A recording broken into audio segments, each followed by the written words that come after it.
my name is Destroyer, and today I will make another tutorial, or more tutorials, since recently more and more people on my friends list starting to play garage mode, and then some of them ask me stuff like, how do I like spawn stuff like ragdolls or their TF2 hats, weapons? How do I remove things or add things to put them on, or how do I make them stand, etc.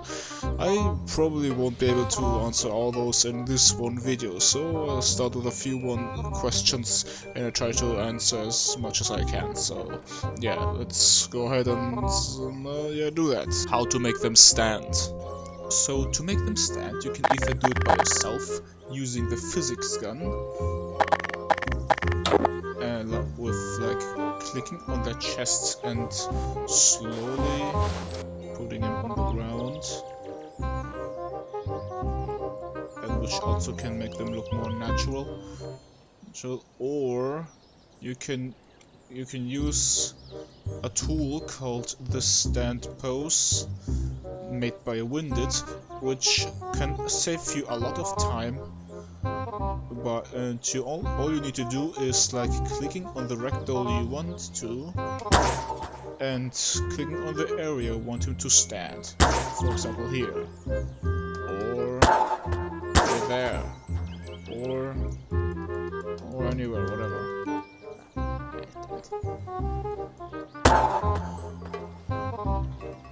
So yeah, and then you can start posing, but the character stays like really stiff. You can do anything except you just click a few times on, for example, his arm, and then you can go ahead and pose. So that's actually the whole trick. Next question: how to remove things from ragdolls? By removing things, I mean, for example, on the Scout.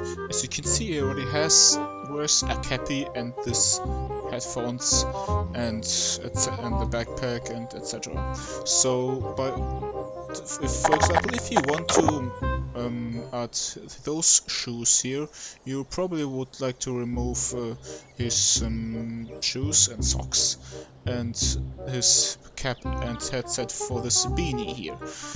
To do that, you right click on the character you want to, for example the Scout here, for example, and you can edit him, like you're removing this hat, the headphones, the shoes and socks, and the dog text if you want to. Let's leave them on. And as I mentioned in my last video, you can use the bone merger to add those stuff. The thing is made by a guy called Lord Dude, and which has done a pretty good job, which makes it not well easier. Those things just stay connected. You don't need to worry that they fall off if you move them, and yeah, this thing is pretty useful and saves all of time. So, but if it would have looked weird if the shoes and socks still stay there. Okay, actually that's pretty good. And so yeah, like the hat and stuff. So yeah, but for the engineer, for example, if you remove it, you can only remove his edit his arm. With that, you can either remove the arm, or you can change it to the gunslinger, so you don't need to worry to search around in the other folders to like spawn and bone merger. No, you just simply can switch his arm, like with this, or remove the head. As simple as that. On the Pyro, you can if you remove the head for Pyro, you just see nothing. and well, you can remove the backpacks and the grenades. Well, you can check around what else you can remove on other stuff. There are many other ragdolls you can download, that you can change. For example, there is also a soldier ragdoll that wears a suit. And I will talk about that later. So yeah, next question. How to find the TF2 hats, weapons, miscs, etc. To find the items, you go to games, TF, click on TF, player, and then you can, and here on items. Then you focus on the scout. And here you can look around at some old-ish stuff for like this hat and other hats you are familiar with. And and here are also the all-class stuff like the gibbous, the scarf, and stuff. For the weapons, for the bit newer stuff, you scroll down to the workshop and player and items, and then you choose the class or all class. So yeah, for the weapons you go to weapons and then you click on see models.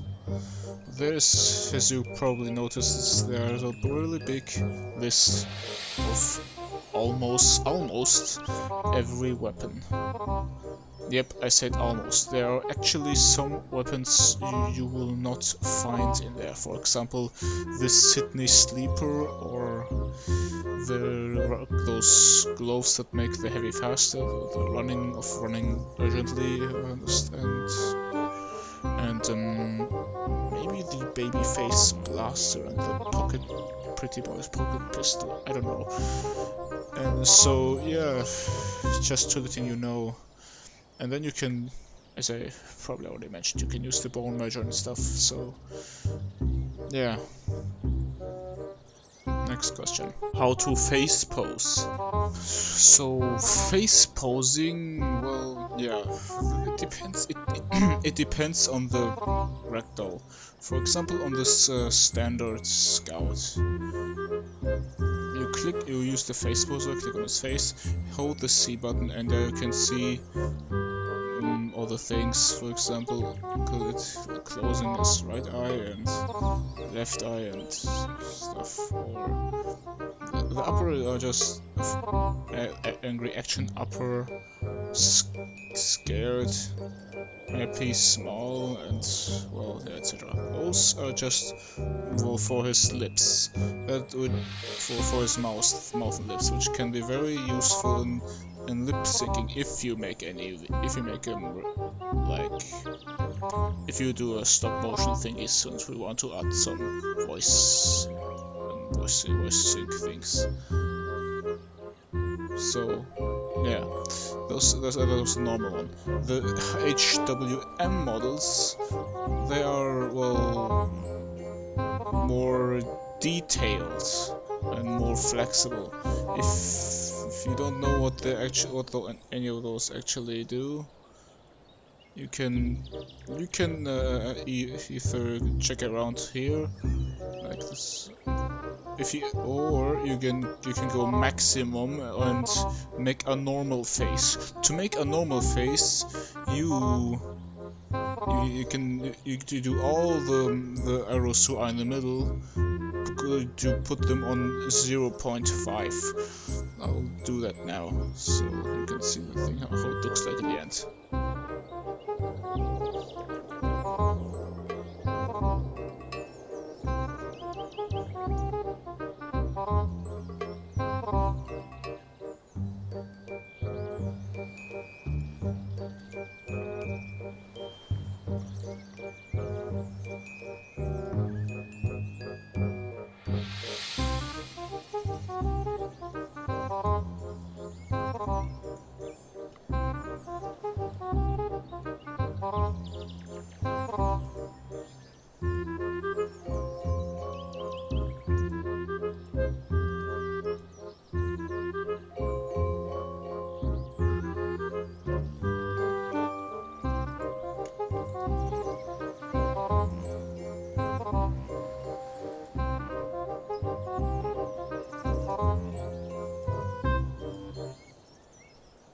So yeah, that doesn't look that fucked up anymore, doesn't it?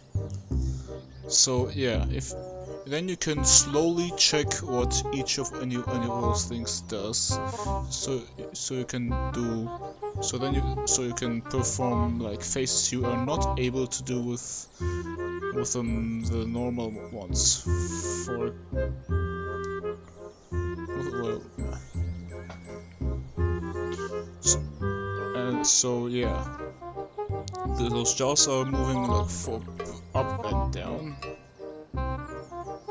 back and forth, left and right, back and forth.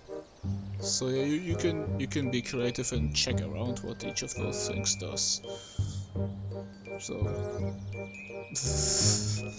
so yeah, there are also like oh my god, and I'm also have complete different or somewhat different. Like on this casual medic here, he also has like this map where you can only first left, right, and left side, which can be very useful. Just has more it basically has more options than a normal one. The standard models, like for example the upper close lid, so and stuff. So yeah. There is even a Facepose able Pyro made by Valix and Maxi, which is pretty cool. And in this one, it doesn't show this orange circle, but it does not mean it's not working. You can just hold the C button and you can see it does have options. You can pose his eyes and the muffler and stuff and cheeks, and which is pretty cool. It gives him also a cartoon-ish character and stuff. So you can try this one out too, and which is pretty cool. I use it more often. So yeah, so this is probably it. There's probably be more questions I will answer in the next video. So yeah, bye. I hope you liked the video and it was helpful to you. If you have any more questions, you can put them in the comments and I will be happy to answer them. So yeah, see ya.